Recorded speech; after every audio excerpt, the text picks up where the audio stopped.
Welcome to Q media Telugu. ఈరోజు మనం చర్చించుకుంటున్నటువంటి అంశం ఏమంటే విద్యా హక్కు చట్టం 2009 ఆర్టీఈ అంటారు, రైట్ టు ఎడ్యుకేషన్.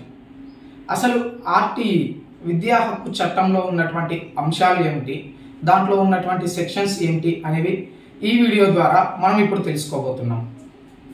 విద్యా హక్కు చట్టాన్ని 1982 సంవత్సరం నుంచి 2009 వరకు జరిగిన సుదీర్ఘ పోరాట ఫలితంగా బాలలకు ఉచిత నిర్బంధ విద్యా హక్కు చట్టం 2009 అయితే అమలు చేయబడింది. విద్యా హక్కు చట్టం కోసం 1882లో హంటర్ కమిషన్కు మెమోరాండం సమర్పించింది మహాత్మా జ్యోతిరావు పులే. మహాత్మా జ్యోతిరావు పులే దంపతులైతే విద్య కోసం, ఉన్నత చదువుల కోసం ప్రతి ఒక్కరికి చదువు అందాలని ఎంత పోరాటం చేశారో ప్రతి ఒక్కరికి తెలుసు. ఆనాటి వారి పోరాట ఫలితమే నేటి ఇప్పటి విద్యా హక్కు చట్టం అని కూడా మనం చెప్పవచ్చు. విద్యా హక్కు చట్టం జమ్మూ కాశ్మీర్ మినహా భారతదేశం మొత్తం 2010 ఏప్రిల్ 1 నుంచి అమలులోకి వచ్చిందనే అంశం అయితే తెలుసు. మరి ఎందుకు జమ్మూ మరియు కాశ్మీర్లో విద్యా హక్కు చట్టం అమలు లేదు అనే అంశాన్ని మనం చర్చించాలంటే చాలా సమయం పడుతుంది. జమ్మూ కాశ్మీర్ మనకు ఉన్నటువంటి విభేదాల గురించి, అక్కడ జరుగుతున్నటువంటి సంఘటనల గురించి ప్రతి ఒక్కరికి తెలుసు. కాబట్టి ఇప్పుడు మనం టాపిక్లోకి వెళ్దాం. విద్యా హక్కు చట్టం 2009లో మొత్తం 7 అధ్యాయాలు, 38 సెక్షన్లు, 68 ఉప సెక్షన్లను కలిగి ఉంది.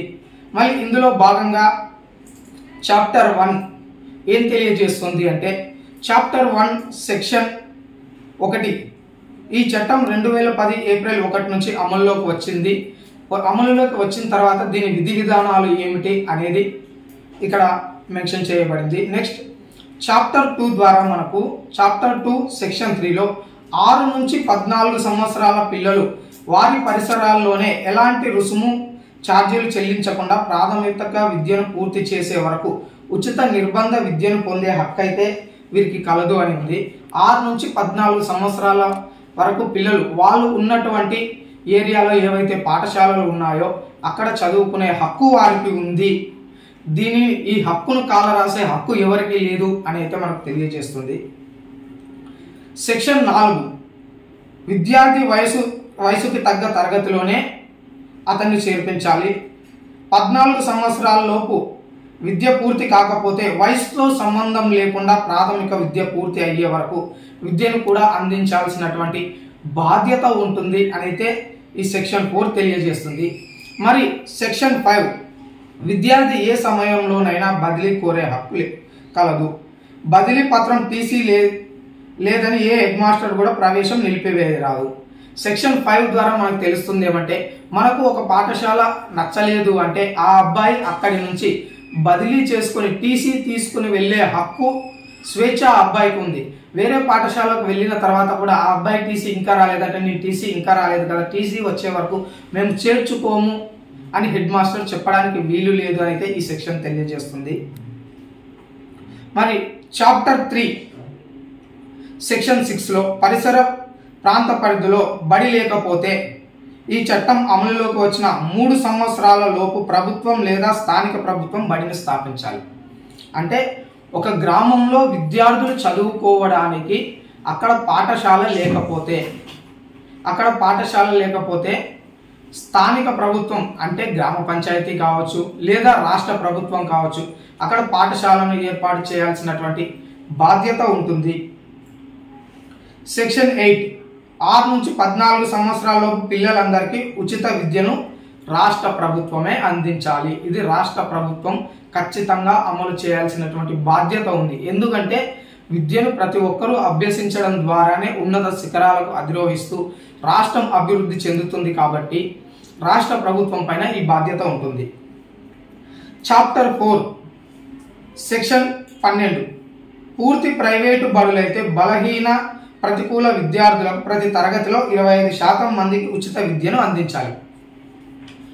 ప్రైవేటు పాఠశాలల్లో బడుగు బలహీన వర్గాల పిల్లలు ఎవరైతే రెక్కాడితే కానీ డొక్కాడని పరిస్థితుల్లో ఉండి స్కూల్కి వెళ్ళేటటువంటి వారి పిల్లలకు ఫీజులు చెల్లించలేని పరిస్థితిలో ఉంటారో వారికి ఈ విద్యా హక్కు చట్టం 2009 అనేది బాగా ఉపయోగపడుతుంది. 25% ఒక తరగతిలో 100 మంది విద్యార్థులు ఉంటే వారికి 25% మంది ఈ అమౌంట్ లేకుండా చేర్చుకోవాల్సి ఉంటుంది. కానీ నేడున్నటువంటి ప్రైవేటు పాఠశాలల్లో అడ్మిషన్ ఫీజులని, స్కూల్ ఫీజులని, బుక్కులకని, బ్యాగులకని, వాళ్ళు ఇచ్చే యూనిఫామే తీసుకోవాలని చిన్న నర్సరీ పిల్లోడి నుంచే 30,000కు పైగా వసూలు చేస్తున్నారు. నర్సరీలో చేర్పించాలంటే కనీసం అంటే ఒక మున్సిపాలిటీలో ఉన్నటువంటి స్కూళ్ళకు దాదాపుగా 30,000 ఖర్చు అవుతుంది. ఇటువంటి ఈ స్కూళ్ళలో విద్యా హక్కు చట్టం అనేది, విద్యా హక్కు చట్టం యొక్క రూల్స్ అండ్ రెగ్యులేషన్స్ వీళ్ళు తుంగలో దొక్కుతున్నారు.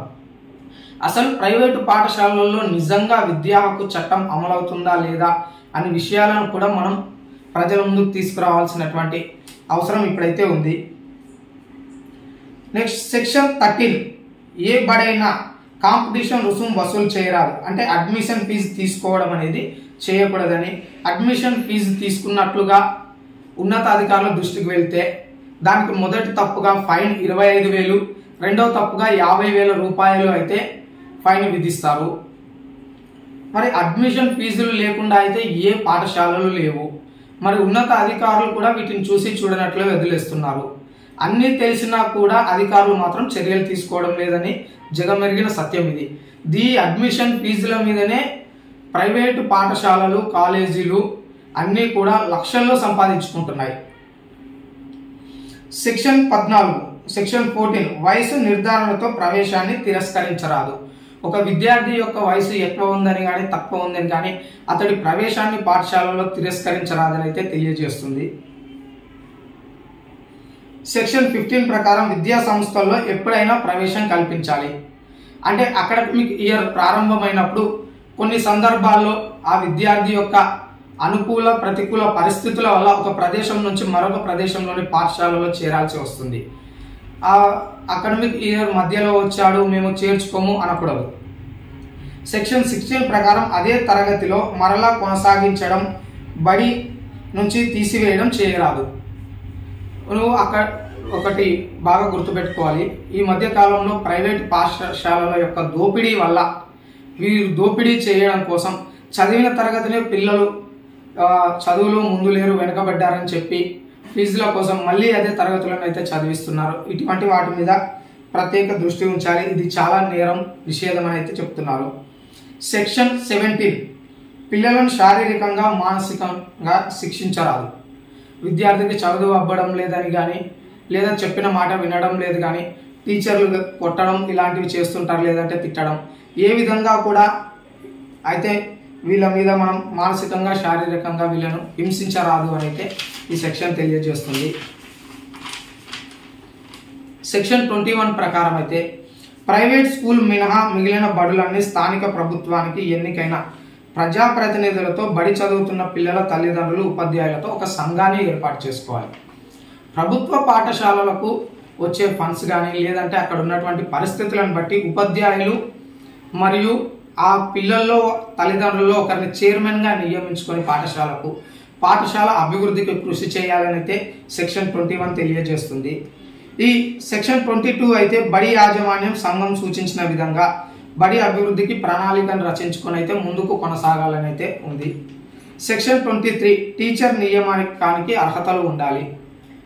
అవి ఏ విధమైన అర్హతలు అంటే టీచర్కు ఉండాల్సినటువంటి క్వాలిఫికేషన్స్ ఉంటేనే అతన్ని తీసుకోవాలి. సెక్షన్ 25 ప్రకారం విద్యార్థి ఉపాధ్యాయుల నియామకం నిష్పత్తి ప్రకారం ఉండాలి. ఏ క్లాస్లో ఏ నిష్పత్తి ప్రకారం అనేది మళ్ళీ మనం తెలియజేసుకుందాం. సెక్షన్ 26 ప్రకారం పాఠశాలలో ఉపాధ్యాయుల ఖాళీలు 10% మించరాదు. సెక్షన్ 28 ప్రకారం గవర్నమెంట్ టీచర్స్ ప్రైవేట్ ట్యూషన్లు కానీ కోచింగ్లు కానీ చెప్పడం అయితే నిషేధం. కానీ ఇప్పుడున్నటువంటి ఈ సమాజంలో గవర్నమెంట్ టీచర్స్ కోచింగ్ల పేరుతో, ట్యూషన్ల పేరుతో ప్రత్యేక వ్యాపారాలు చేసుకుంటూ ప్రభుత్వ పాఠశాలకు వెళ్ళే విద్యార్థుల భవిష్యత్తును అయితే నాశనం చేస్తున్నారని కూడా మనం చూస్తూనే ఉన్నాం. దీని మీద కూడా ఉన్నత అధికారుల దృష్టికి తీసుకుని వెళ్లాల్సినటువంటి బాధ్యత ఉంటుంది. చాప్టర్ 5 ప్రకారం అయితే సెక్షన్ 29 ప్రాథమిక విద్యను అభ్యసిస్తున్నటువంటి విద్యార్థులకు పాఠ్య ప్రణాళిక మౌలిక విధానం సిసిఈ ఏ విధంగా ఉంది, సిసిఈ కండక్ట్ రూల్స్ ఏ విధంగా ఉన్నాయి, వాటి ప్రకారమే అమలు జరుగుతుందా లేదా అనేది కూడా మనం దృష్టిలోకి తీసుకోవాలి. ఇక సెక్షన్ 30 ప్రాథమిక విద్య పూర్తి అయిన వెంటనే వారి విద్య పూర్తి అయినట్టుగా ధృవీకరణ పత్రాన్ని అయితే అమలు చేయాల్సి ఉంటుంది. ఈ ధృవీకరణ పత్రం ద్వారానే వారు భవిష్యత్తులో ముందుకు వెళ్ళడానికి ఆస్కారం ఉంటుంది. చాప్టర్ 6 ప్రకారం అయితే సెక్షన్ 31 విద్యకు బాలల హక్కుల సంఘం పర్యవేక్షణలు అవసరం. ఈ పర్యవేక్షణల ద్వారానే వాళ్ళకు ఎటువంటి విద్యను అభ్యసించడానికి ఆటంకం కానీ విఘాతాలు కానీ కలగకుండా ఉంటాయి. సెక్షన్ 32 ప్రకారం ఈ విద్యా హక్కు చట్టం ఏదైతే ఉందో దానిపై ఫిర్యాదులు చేయడానికి, అందులోని లోపాలకు పరిష్కారాలను కూడా వెతకడానికి అయితే ఫిర్యాదులు చేయడానికి సెక్షన్ 32 అయితే ఉపయోగపడుతుంది. ఇదండి విద్యా హక్కు చట్టం యొక్క రూల్స్, దాంట్లో ఉన్నటువంటి సెక్షన్లు. అసలు విద్యా హక్కు చట్టం ప్రైవేటు పాఠశాలల్లో నిజంగానే అమలవుతుందా లేదా, ఏ జిల్లాలో అమలవుతుంది అనే విషయాలను నేను మీ ముందుకు మరో వీడియో ద్వారా తీసుకొస్తాను. Welcome to few media Telugu. ఈరోజు మనం చర్చించుకుంటున్నటువంటి అంశం ఏమంటే విద్యా హక్కు చట్టం 2009 ఆర్టీఈ అంటారు, right to education.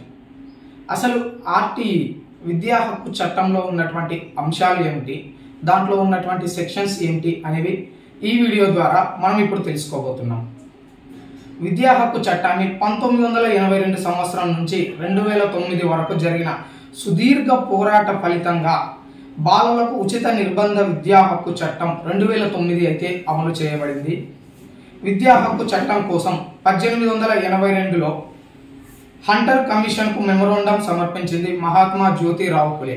Mahatma Jyotirao Phule దంపతులైతే విద్య కోసం, ఉన్నత చదువుల కోసం ప్రతి ఒక్కరికి చదువు అందాలని ఎంత పోరాటం చేశారో ప్రతి ఒక్కరికి తెలుసు. ఆనాటి వారి పోరాట ఫలితమే నేటి ఇప్పటి విద్యా హక్కు చట్టం అని కూడా మనం చెప్పొచ్చు. విద్యా హక్కు చట్టం జమ్మూ కాశ్మీర్ మినహా భారతదేశం మొత్తం 2010 ఏప్రిల్ 1 నుంచి అమలులోకి వచ్చిందనే అంశం అయితే తెలుసు. మరి ఎందుకు జమ్మూ మరియు కాశ్మీర్లో విద్యా హక్కు చట్టం అమలు లేదు అనే అంశాన్ని మనం చర్చించాలంటే చాలా సమయం పడుతుంది. జమ్మూ కాశ్మీర్ మనకు ఉన్నటువంటి విభేదాల గురించి, అక్కడ జరుగుతున్నటువంటి సంఘటనల గురించి ప్రతి ఒక్కరికి తెలుసు. కాబట్టి ఇప్పుడు మనం టాపిక్లోకి వెళ్దాం. విద్యా హక్కు చట్టం 2009లో మొత్తం 7 అధ్యాయాలు, 38 సెక్షన్లు, 68 ఉప సెక్షన్లను కలిగి ఉంది. మళ్ళీ ఇందులో భాగంగా చాప్టర్ 1 ఏం తెలియజేస్తుంది అంటే చాప్టర్ 1 సెక్షన్ 1 ఈ చట్టం 2010 ఏప్రిల్ 1 నుంచి అమల్లోకి వచ్చింది. అమలులోకి వచ్చిన తర్వాత దీని విధి విధానాలు ఏమిటి అనేది ఇక్కడ మెన్షన్ చేయబడింది. నెక్స్ట్ చాప్టర్ 2 ద్వారా మనకు చాప్టర్ 2 సెక్షన్ 3లో 6 నుంచి 14 సంవత్సరాల పిల్లలు వారి పరిసరాల్లోనే ఎలాంటి రుసుము ఛార్జీలు చెల్లించకుండా ప్రాథమిక విద్యను పూర్తి చేసే వరకు ఉచిత నిర్బంధ విద్యను పొందే హక్కు అయితే వీరికి కలదు అని ఉంది. 6 నుంచి 14 సంవత్సరాల వరకు పిల్లలు వాళ్ళు ఉన్నటువంటి ఏరియాలో ఏవైతే పాఠశాలలు ఉన్నాయో అక్కడ చదువుకునే హక్కు వారికి ఉంది. ఈ హక్కును కాలరాసే హక్కు ఎవరికి లేదు అని అయితే మనకు తెలియజేస్తుంది. సెక్షన్ 4 విద్యార్థి వయసుకి తగ్గ తరగతిలోనే అతన్ని చేర్పించాలి. 14 సంవత్సరాల లోపు విద్య పూర్తి కాకపోతే వయసుతో సంబంధం లేకుండా ప్రాథమిక విద్య పూర్తి అయ్యే వరకు విద్యను కూడా అందించాల్సినటువంటి బాధ్యత ఉంటుంది అని అయితే ఈ సెక్షన్ 4 తెలియజేస్తుంది. మరి సెక్షన్ 5 విద్యార్థి ఏ సమయంలోనైనా బదిలీ కోరే హక్కు కలదు. బదిలీ పత్రం టీసీ లేదని ఏ హెడ్ మాస్టర్ కూడా ప్రవేశం నిలిపివేయరాదు. సెక్షన్ 5 ద్వారా మనకు తెలుస్తుంది ఏమంటే మనకు ఒక పాఠశాల నచ్చలేదు అంటే ఆ అబ్బాయి అక్కడి నుంచి బదిలీ చేసుకుని టీసీ తీసుకుని వెళ్ళే హక్కు, స్వేచ్ఛ ఆ అబ్బాయికి ఉంది. వేరే పాఠశాలకు వెళ్ళిన తర్వాత కూడా ఆ అబ్బాయి టీసీ ఇంకా రాలేదంటే నేను టీసీ ఇంకా రాలేదు కదా, టీసీ వచ్చే వరకు మేము చేర్చుకోము అని హెడ్ మాస్టర్ చెప్పడానికి వీలు లేదు అని అయితే ఈ సెక్షన్ తెలియజేస్తుంది. మరి చాప్టర్ 3 సెక్షన్ 6లో పరిసర ప్రాంత పరిధిలో బడి లేకపోతే ఈ చట్టం అమలులోకి వచ్చిన 3 సంవత్సరాల లోపు ప్రభుత్వం లేదా స్థానిక ప్రభుత్వం బడిని స్థాపించాలి. అంటే ఒక గ్రామంలో విద్యార్థులు చదువుకోవడానికి అక్కడ పాఠశాల లేకపోతే స్థానిక ప్రభుత్వం అంటే గ్రామ పంచాయతీ కావచ్చు లేదా రాష్ట్ర ప్రభుత్వం కావచ్చు, అక్కడ పాఠశాలను ఏర్పాటు చేయాల్సినటువంటి బాధ్యత ఉంటుంది. సెక్షన్ 8 6 నుంచి 14 సంవత్సరాలలోపు పిల్లలందరికీ ఉచిత విద్యను రాష్ట్ర ప్రభుత్వమే అందించాలి. ఇది రాష్ట్ర ప్రభుత్వం ఖచ్చితంగా అమలు చేయాల్సినటువంటి బాధ్యత ఉంది. ఎందుకంటే విద్యను ప్రతి ఒక్కరూ అభ్యసించడం ద్వారానే ఉన్నత శిఖరాలకు అధిరోహిస్తూ రాష్ట్రం అభివృద్ధి చెందుతుంది. కాబట్టి రాష్ట్ర ప్రభుత్వం పైన ఈ బాధ్యత ఉంటుంది. చాప్టర్ 4 సెక్షన్ 12 పూర్తి ప్రైవేటు బడులైతే బలహీన ప్రతికూల విద్యార్థులకు ప్రతి తరగతిలో 25% మందికి ఉచిత విద్యను అందించాలి. ప్రైవేటు పాఠశాలల్లో బడుగు బలహీన వర్గాల పిల్లలు ఎవరైతే రెక్కాడితే కానీ డొక్కాడని పరిస్థితుల్లో ఉండి స్కూల్కి వెళ్ళేటటువంటి వారి పిల్లలకు ఫీజులు చెల్లించలేని పరిస్థితిలో ఉంటారో వారికి ఈ విద్యా హక్కు చట్టం 2009 అనేది బాగా ఉపయోగపడుతుంది. 25% ఒక తరగతిలో 100 మంది విద్యార్థులు ఉంటే వారికి 25% మంది ఈ అమౌంట్ లేకుండా చేర్చుకోవాల్సి ఉంటుంది. కానీ నేడున్నటువంటి ప్రైవేటు పాఠశాలల్లో అడ్మిషన్ ఫీజులని, స్కూల్ ఫీజులని, బుక్కులకని, బ్యాగులకని, వాళ్ళు ఇచ్చే యూనిఫామే తీసుకోవాలని చిన్న నర్సరీ పిల్లోడి నుంచే 30,000కు పైగా వసూలు చేస్తున్నారు. నర్సరీలో చేర్పించాలంటే కనీసం అంటే ఒక మున్సిపాలిటీలో ఉన్నటువంటి స్కూళ్ళకు దాదాపుగా 30,000 ఖర్చు అవుతుంది. ఇటువంటి ఈ స్కూళ్ళలో విద్యా హక్కు చట్టం అనేది విద్యా హక్కు చట్టం యొక్క రూల్స్ అండ్ రెగ్యులేషన్స్ వీళ్ళు తుంగలో తొక్కుతున్నారు. అసలు ప్రైవేటు పాఠశాలల్లో నిజంగా విద్యా హక్కు చట్టం అమలవుతుందా లేదా అనే విషయాలను కూడా మనం ప్రజల ముందుకు తీసుకురావాల్సినటువంటి అవసరం ఇప్పుడైతే ఉంది. నెక్స్ట్ సెక్షన్ 13 ఏ బడైనా కాంపిటీషన్ రుసుము వసూలు చేయరాదు. అంటే అడ్మిషన్ ఫీజు తీసుకోవడం అనేది చేయకూడదని, అడ్మిషన్ ఫీజు తీసుకున్నట్లుగా ఉన్నతాధికారుల దృష్టికి వెళ్తే దానికి మొదటి తప్పుగా ఫైన్ 25,000, రెండవ తప్పుగా 50,000 రూపాయలు అయితే ఫైన్ విధిస్తారు. మరి అడ్మిషన్ ఫీజులు లేకుండా అయితే ఏ పాఠశాలలు లేవు. మరి ఉన్నత అధికారులు కూడా వీటిని చూసి చూడనట్లు వదిలేస్తున్నారు.